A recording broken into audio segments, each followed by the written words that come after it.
ಯಾತ್ರಿಕರಲ್ಲಿ ಒಂದು ಮಾಹಿತಿ. ನಾನು ಶ್ರೀನಿವಾಸ್, ಮೈಸೂರಿನವನು. ನಾನು ಆಕಾಶವಾಣಿಯ ಸಹಾಯಕ ನಿರ್ದೇಶಕನಾಗಿ ನಿವೃತ್ತಿಯನ್ನು ಹೊಂದಿದ್ದೇನೆ. ನಂತರ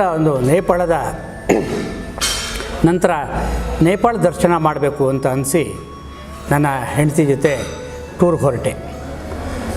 ತಕ್ಷಣ ನಾವು ಸಂಪರ್ಕ ಮಾಡಿದ್ದು ಶಿವಾಲಯ ಟೂರ್ಸ್ ಆ್ಯಂಡ್ ಟ್ರಾವೆಲ್ಸ್ ಕಠ್ಮಂಡು ಅವ್ರನ್ನ. ಅಲ್ಲಿಯ ಗೌತಮ್ ಅವ್ರನ್ನ ನಾವು ಸಂಪರ್ಕ ಮಾಡಿದ್ವಿ. ಬಹಳ ಸಂತೋಷದಿಂದ ನಮಗೆ ಎನ್ಕರೇಜ್ಮೆಂಟ್ ಕೊಟ್ಟು ಈ ಟ್ರಿಪ್ಗೆ ನಮ್ಮನ್ನು ಆಹ್ವಾನ ಮಾಡಿದ್ರು. ಮೊದಲು ನಾವು ಬಂದಿದ್ದು ಬೆಂಗಳೂರಿಂದ ಲಕ್ನೋಗೆ ಫ್ಲೈಟಲ್ಲಿ ಬಂದ್ವಿ.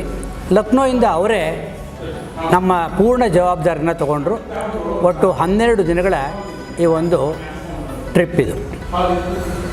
ಲಕ್ನೋಯಿಂದ ನೇಪಾಳಗಂಜಿಗೆ ಹೋದ್ವಿ. ನೇಪಾಳಗಂಜಿಗೆ ಹೋದ ಮೇಲೆ ನೇಪಾಳದ ಹವಾ ನಮ್ಮನ್ನು ತಟ್ಟಿತು. ನಂತರ ಹಾಗೆ ಒಂದೊಂದು ದಿವಸ ಮುಗಿಸ್ಕೊಂಡೋಗಿ ನೇಪಾಳಗಂಜ ಮುಗಿದ ಮೇಲೆ ನಮಗೆ ಕಠ್ಮಂಡುವಿಗೆ ಫ್ಲೈಟಲ್ಲಿ ಬಂದ್ವಿ. ಫ್ಲೈಟಿಂದ ಬಂದಮೇಲೆ ಭಕ್ತಂಪುರ್, ಇದೇನೆಂದರೆ ನೇಪಾಳದ ಅತ್ಯಂತ ಪುರಾತನವಾದಂತಹ ರಾಜಧಾನಿ. ಅದು ಈಗ ಕಠ್ಮಂಡು ಹೊಸದಾಗಿರುವಂಥದ್ದು. ಅಲ್ಲಿ ಸುಂದರವಾದಂತಹ ಅರಮನೆ ಇದೆ, ಬಹಳ ಮಾನ್ಯುಮೆಂಟ್ಸ್ ಇರುವಂಥ ಕ್ಷೇತ್ರ. ಅದು ಬಹಳ ನೋಡಲಿಕ್ಕೆ ಅದ್ಭುತವಾದಂತಹದ್ದು. ನಂತರ ನಾಗರ್ಕೋಟ್ಗೆ ಹೋದ್ವಿ. ನೇಪಾಳ ಅಂದ ತಕ್ಷಣ ತಮಗೆಲ್ಲ ಗೊತ್ತಿರಬಹುದು, ತಾವು ಬರುವಂತಹ ಉದ್ದೇಶವೂ ಅದೇ, ಹಿಮಾಲಯ ಪರ್ವತದ ದರ್ಶನ ಮಾಡಬೇಕು ಅನ್ನುವಂಥದ್ದೇ ನಮ್ಮೆಲ್ಲರ ಆಸೆ. ಆ ಪರ್ವತದಲ್ಲಿರುವಂತಹ ನಮ್ಮ ಇಷ್ಟಾರ್ಥವನ್ನು ನೆರವೇರಿಸುವಂತಹ ಶಿವ, ವಿಷ್ಣು, ಪಾರ್ವತಿ ಇವರೆಲ್ಲ ಇರುವಂತಹ ಕ್ಷೇತ್ರ ಇದು. ಹಾಗೆ ನಾಗರ್ಕೋಟೆಗೆ ಬಂದರೆ ಅಲ್ಲಿ ನಮಗೆ ಹಿಮಾಲಯದ ಅದ್ಭುತವಾದಂತಹ ದರ್ಶನ ಆಗುತ್ತೆ. ಅನ್ನಪೂರ್ಣ ರೇಂಜ್ ಅನ್ನುವಂತಹದ್ದು ಒಂದು 7 ಶಿಖರಗಳಿರುವಂತಹ ಒಂದು ದರ್ಶನ. ನಂತರ ಫಿಶ್ ಟೈಲ್, ಮೀನಿನ ಆಕಾರ ಇರುವಂತಹ ನಮಗೆ ಶಿಖರ. ಹಾಗೆ ಅದ್ಭುತವಾದಂತಹ ಶಿಖರಗಳು ಈ ನೇಪಾಳಲ್ಲಿ ನೋಡಬಹುದು. ಕಠ್ಮಂಡುವಿನಿಂದ ನೀವು ಈ ಎಲ್ಲ ಶಿಖರಗಳನ್ನು ಮೌಂಟ್ ಎವರೆಸ್ಟಿನಿಂದ ಹಿಡಿದು ಪವಿತ್ರವಾದಂತಹ ಗೌರಿಶಂಕರವನ್ನು ಸಹ ಒಂದು ದಿವಸ ಫ್ಲೈಟ್ನಲ್ಲಿ ಹೋಗಿ 7,500 ರೂಪಾಯಿ ಕೊಟ್ಟು 20 ನಿಮಿಷಗಳ ಒಂದು ಸುತ್ತನ್ನು ಮಾಡ್ತಾರೆ. ನಮ್ಮ ಪ್ರದಕ್ಷಿಣೆಯನ್ನು ನಾವು ದೇವರಿಗೆ ಮಾಡಿ ಬಂದಂತಹ ಕಾರ್ಯ ಆಗುತ್ತೆ. ಹಾಗೆ ನಾಗರ್ಕೋಟಿಂದ ಧೂಲಿಖೇಲ್ಗೆ ಪ್ರಯಾಣ ಮಾಡ್ತೀವಿ. ಎರಡನ್ನು ನಾವಿಲ್ಲಿ ಗಮನಿಸಬೇಕು. ಹಿಂದೂ ದೇವತೆಗಳಿಗೆ ಆವಾಸ ಸ್ಥಾನವಾಗಿರುವಂತಹ ನೇಪಾಳ ಒಂದಾದರೆ, ನಮ್ಮ ಮಾನವ ಕುಲವನ್ನೇ ಜಾಗೃತಿಗೊಳಿಸಿದಂತಹ ಬುದ್ಧ ಹುಟ್ಟಿದ ನಾಡು ಸಹ ಈ ನೇಪಾಳ. ಹಾಗೆ ನಾವು ಎಲ್ಲೆಲ್ಲಿ ಹಿಂದೂ ದೇವಾಲಯದ ದರ್ಶನ ಮಾಡ್ತೀವೋ ಅಲ್ಲೆಲ್ಲ ನಮಗೆ ಬುದ್ಧನ ದರ್ಶನ ಆಗ್ತಾನೇ ಬರುತ್ತೆ.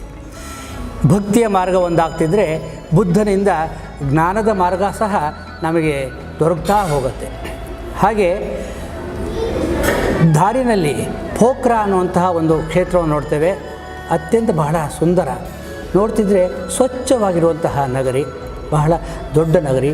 ಇಲ್ಲೂ ಸಹ ಪುರಾತನವಾದಂತಹದ್ದು. ಇಲ್ಲಿಯ ಜನ ಬಹಳ ಸ್ನೇಹಜೀವಿ ಅಂತ ಹೇಳ್ಬೋದು. ಅವರು ನಮಸ್ಕಾರ ಮಾಡಿದ್ರೆ ಬಹಳ ಮನಸ್ಸಿಗೆ ಹಿತವಾಗತ್ತೆ. ಎಲ್ಲರೂ ಹೃದಯದಿಂದ ನಮಸ್ಕಾರ ಮಾಡ್ತಾರೆ. ಬಹಳ ಸಂತೋಷ ಆಗುತ್ತೆ, ನಮಗೆ ಹೃದಯವನ್ನು ಮುಟ್ಟುತ್ತೆ. ಪೋಖ್ರಾದಲ್ಲೂ ಸಹ ಸಾಕಷ್ಟು ಇಲ್ಲಿ ಖರೀದಿ ಮಾಡಲಿಕ್ಕೆ ನಿಮಗೆ ಸಿರುವಂಥದ್ದು. ನೇಪಾಳದಲ್ಲಿ ಏನು ಮಾಡಬೇಕು ನಿಮಗೆ,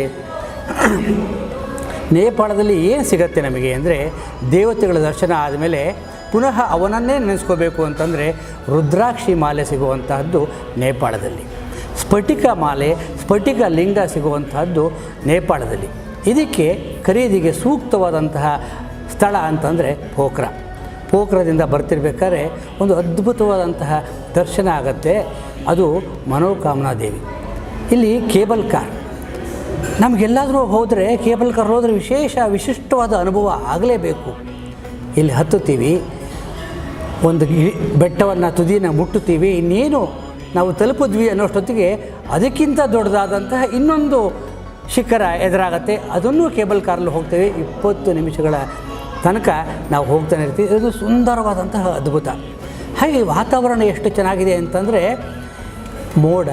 ಮೋಡಗಳ ನಡುವೆ ನಾವು ಹೋಗ್ತೇವೆ, ಮೋಡಗಳ ಅಳತೆಯನ್ನು ಮಾಡ್ತೇವೆ, ಅದರ ಆಳ ಎತ್ತರ ಇವುಗಳ ಪರಿಚಯ ಹೋಗುತ್ತೆ, ಗಿರಿಶಿಖರ ಆಗುತ್ತೆ.